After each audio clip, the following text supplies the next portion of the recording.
তো নমস্কাৰ বন্ধু বান্ধৱীসকল, কি খবৰ? আপোনালোক সকলো ঠিকে আছেনে? আশা কৰো ঠিকে আছে, মানে মোটামুটি ভাৱেতো ঠিকেই চলিব লাগে, হয়নে? পিছে মোৰহে আজি দিন বেয়া, আজি অকলে বুজিছে। আজি অকলে কাৰণ আজি ৰাম নাই। সি বহুত দূৰণি সম্বন্ধীয় মোমায়েকৰ ছোৱালীজনী লগৰটোৰ আজি পুতেকৰ বাৰ্থডে, জন্মদিন। সি বাৰ্থডে খাবলৈ গ'ল, তো মই আজি অকলে, বুজিছেনে? কি ক'ম আজি, কি কম ভাবি পালো। মই আজি আপোনালোকক এটা কাহিনী ক'ম, মানে ৰাম আৰু মোৰ।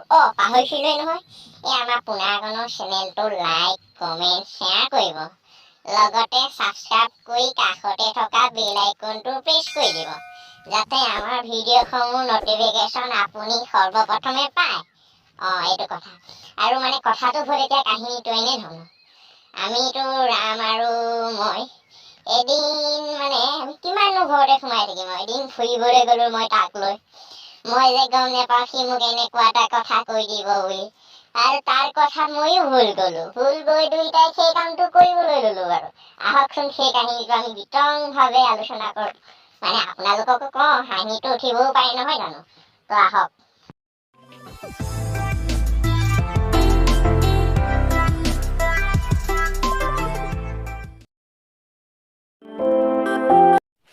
আপোনালোকে জানেই চাগে, আমাৰ ঘৰটো গাঁৱত মৰমেৰে ঘৰটো বনাওঁ, আৰু প্ৰত্যেক বছৰে বানপানী আহি আমাৰ ঘৰটো ভাঙি থৈ গুচি যায়। সেইবাবে আমি ভাবিলোঁ আমি টাউনলৈ যাওঁগৈ। এই বুলি ভাবি দুয়োটাই আমি টাউনলৈ যাবলৈ এদিন ওলালোঁ। আমি কাপোৰ কানি বান্ধি লৈ দুয়োটাই টাউনৰ ফালে গতি কৰিলোঁ। আৰু মানে যাবলৈ লৈতো ঘৰৰ পৰা কাপোৰ কানি বান্ধি লৈ ওলাই আমি গৈ আছোঁ। আমি টাউনৰ ফালে খোজকাঢ়ি গৈ আছোঁ। তেতিয়া গাড়ী মটৰ নাই, ইমান গম পায়তো, পইচাও নাই আমাৰ ওচৰত। ইমান দুখীয়া মানুহ কৰিব কি? তো আমি গৈ আছোঁ, ভাগৰ লাগিছে। ভাগৰ লগাত আমি এঠাইত ৰৈ লৈ মই ৰামক ক'লোঁ, ৰাম যাচোন ওচৰত ক'ৰবাত পানীৰ সেই জলাশয় পুখুৰী পাওঁ নি চাওঁ, ইমান পানী পিয়াহ লাগিছে।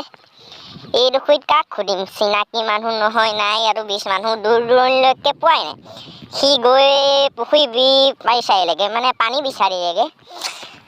বিচাৰি সি মোক ক'লে যে ওচৰতে এটা পুখুৰী আছে, পুখুৰীটো পানী ভালেই দেখিছোঁ, দুয়োটা খাব পাৰিম। আমি দুয়োটাই তাতে ৰৈ খন্তেক সময় পানী খালোঁ। পানী খোৱাৰ পিছত ক'লোঁ, ব'ল পুনৰ আমি যাত্ৰা আৰম্ভ কৰোঁ টাউনৰ ফালে। গৈ আছোঁ আমি পুনৰ যাত্ৰা আৰম্ভ কৰিলোঁ টাউনৰ ফালে। গৈ পাই টাউনত দেখিলোঁ, ইমান ডাঙৰ ঘৰ, ওখ অট্টালিকা। মই তেতিয়া ৰামক ক'লোঁ, ৰাম আমাৰচোন বানপানী হৈ ঘৰটো ভাঙি দিয়ে।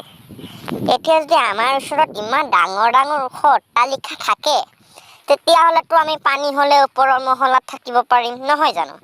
সিও হয় দিলে। হয় বোলে। তেনেহ'লে ব'ল, কি চাই আছ, এটা ঘৰ দুয়োটাই ঠেলো আৰু লৈ গৈ থাক। আমাৰ গাঁৱত ঠেলি নিওঁতেতো বেছি সময় নালাগিব। সি ক'লে, ভাই ব'ল, ঠেল পটাপট ঠেল, নহ'লে মানুহে দেখিব। সিয়ে মই দুয়োটাই ঠেলিবলৈ আৰম্ভ কৰি গৰম উঠাত পুৰা কাপোৰ কানি দুয়োটাই সলকাই এঠাইতে থৈ পুনৰ ক'লোঁ, ৰাম ভাই ঠেল সোনকালে ঠেল, মানুহ অহা দেখিছোঁ। তেতিয়া সিও ক'লে, ভাই পটাপট ঠেল, জোৰ লগা, কাপোৰ কানিখিনি চাই থাকিবি আকৌ। এই বুলি কৈ পুনৰ দুয়োটাই ঠেলিবলৈ আৰম্ভ কৰিলোঁ।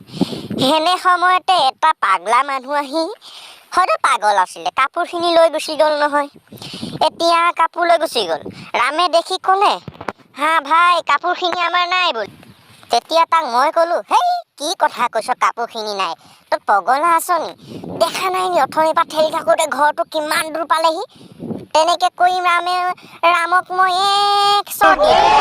আৰু ৰামে কৈছে, ভাই হয় বোলে, ঘৰটো বোলে বহুত দূৰ পালেহি, এতিয়া আৰু আমাৰ গাঁৱত পাবলৈ। সেই বুলি কৈ দুয়োটাই আকৌ পুনৰ ঘৰটো ঠেলিবলৈ আৰম্ভ কৰিলোঁ। समझ रहे हो ना?